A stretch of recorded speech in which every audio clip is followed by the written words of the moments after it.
রাগ এটা শুধু একটা আবেগ না, এটা একটা আগুন, যেটা যদি আপনি সময় মতো নিভাতে না পারেন তাহলে এই আগুনেই পুড়ে ছাই হয়ে যায় সম্পর্ক, শান্তি, সম্মান, এমনকি নিজের ভবিষ্যতও। রাগ একটা অনুভূতি, কিন্তু আমরা এটাকে বানিয়ে ফেলি অভ্যাস। আজকাল মানুষ খুব সহজে রেগে যায়, তুচ্ছ কারণে সম্পর্ক ছিন্ন করে, ছোট কথায় গালমন্দ করে বসে, তারপর একা ঘরে বসে আফসোস করে আমি যদি চুপ থাকতে পারতাম। কিন্তু তখন আর কিছু করার থাকে না, কারণ রাগের সময় বলা শব্দ ছোড়া কথা আর কষ্ট দিয়ে ফেলা আচরণ ফিরিয়ে আনা যায় না। রাগ আমাদের সবার মধ্যেই আছে, কিন্তু রাগকে কে নিয়ন্ত্রণ করে আর কে রাগের কাছে হেরে যায়, সেই পার্থক্যই আমাদের জীবন গঠনের পথ ঠিক করে দেয়। রাগ কখন আসে? যখন কেউ আমাদের অপমান করে, আমাদের ভুল বোঝে, কথা না শুনে উল্টো কথা বলে, আমাদের ওপর অভিযোগ তোলে। আবার রাগ আসে নিজের ভিতরের অক্ষমতা, ইগো আর অহংকার থেকে। আমরা নিজেদের অনেক বড় ভাবি, এবং যখন কেউ সেই ভাবনার সঙ্গে মেলে না, তখন রাগ জন্মায়। কিন্তু আপনি কি জানেন, রাগে কখনো সমস্যার সমাধান হয় না, বরং রাগ সমস্যা আরও বাড়িয়ে দেয়। সম্পর্ক নষ্ট হয়, কাজের গতি কমে যায়, এমনকি শরীরও অসুস্থ হয়ে পড়ে। যারা বেশি রেগে যান তারা ধীরে ধীরে হার্টের সমস্যা, উচ্চ রক্তচাপ আর মানসিক বিষণ্ণতায় ভুগে থাকেন। কারণ রাগ আমাদের শরীরের ভিতরে নেগেটিভ হরমোন তৈরি করে, যা আমাদের ধ্বংসের দিকে নিয়ে যায়। তাহলে উপায় কি? রাগের ঔষধ কি? এটা কোনো ট্যাবলেট না, কোনো ডাক্তারের প্রেসক্রিপশন না। এই ঔষধ আছে আপনার ভেতরে, শুধু খুঁজে বের করতে হবে। প্রথমত, যখন আপনি রেগে যান তখন সাথে সাথে চুপ হয়ে যান।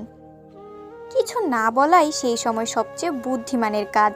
আপনি তখন যদি কথা বলেন, আপনি যা মন থেকে বলতে চান না তাও বলে ফেলবেন। এরপর অনুশোচনা আপনাকে কষ্ট দেবে, তাই চুপ থাকুন।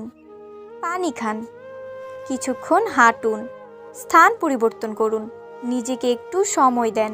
এটা খুব শক্ত, কিন্তু ধীরে ধীরে অভ্যাস করলে সহজ হয়ে যাবে। দ্বিতীয়ত, বুঝতে চেষ্টা করুন আপনি কেন রেগে যাচ্ছেন। সেটা কি মানুষটা আপনাকে ইচ্ছা করে কষ্ট দিচ্ছে, নাকি আপনি নিজেই অতিরিক্ত সংবেদনশীল হয়ে যাচ্ছেন? অনেক সময় রাগ আসে ভুল বোঝাবুঝি থেকে। কেউ একটা কথা বলল আর আপনি ভেবে নিলেন সে আপনাকে অপমান করেছে, কিন্তু বাস্তবে হয়তো সে আপনার ভালোর জন্যই বলেছিল। তাই পরিস্থিতি বিশ্লেষণ করতে শিখুন। তৃতীয়ত, নিজেকে প্রতিদিন একটু প্রশিক্ষণ দিন। প্রতিদিন সকালে 2 মিনিট চোখ বন্ধ করে ভাবুন, আজকে যদি কেউ আমাকে অপমান করে আমি কি করব। মানসিকভাবে প্রস্তুত থাকলে রাগ সহজে আসে না, নিজের ভেতর শান্ত থাকার শক্তি তৈরি হয়। আর একটা জিনিস সবসময় মনে রাখবেন, আপনি যদি কাউকে ক্ষমা করতে না পারেন তাহলে আপনি নিজের ওপরই অত্যাচার করছেন। কারণ আপনি যত রাগ ধরে রাখবেন আপনি তত বিষাক্ত হবেন। রাগ কখনো অন্যকে কষ্ট দেওয়ার জন্য যথেষ্ট নয়। রাগ শুধু নিজের শান্তি নষ্ট করে। তাই ক্ষমা করতে শিখুন, ভুলে যেতে শিখুন। সবচেয়ে কার্যকর ঔষধ হচ্ছে প্রার্থনা। যখনই আপনি নিজের রাগ নিয়ন্ত্রণ করতে পারছেন না, চুপ করে বসে আল্লাহর কাছে বলুন, হে আল্লাহ, আমাকে শান্ত করুন।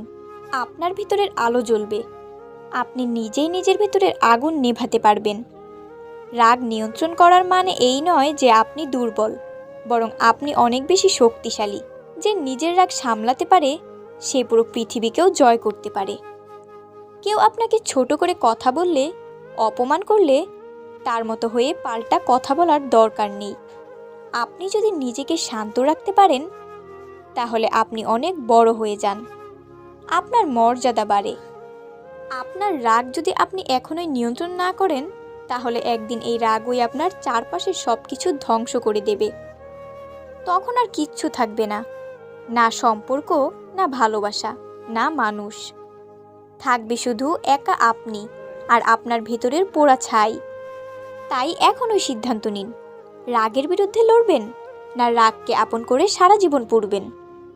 আজ থেকে নিজেকে বলুন, রাগ নয়, আমি শান্তির মানুষ। রাগ নয়, আমি ক্ষমার মানুষ। রাগ নয়, আমি ভালোবাসার মানুষ। প্রিয় দর্শক, আপনি যদি সত্যিই রাগ কমাতে চান তবে এই ভিডিওর কথা আজ থেকেই বাস্তব জীবনে প্রয়োগ করুন। প্রথম দিনেই পারফেক্ট হবেন না, কিন্তু চেষ্টা করলেই পরিবর্তন শুরু হবে।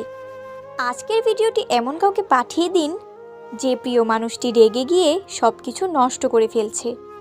হয়তো আপনার একটা শেয়ার, একটা কথাই তার জীবনে শান্তি ফিরিয়ে আনবে। রাগ পুড়িয়ে দেয়, কিন্তু ক্ষমা ও নীরবতা জীবন গড়ে তোলে।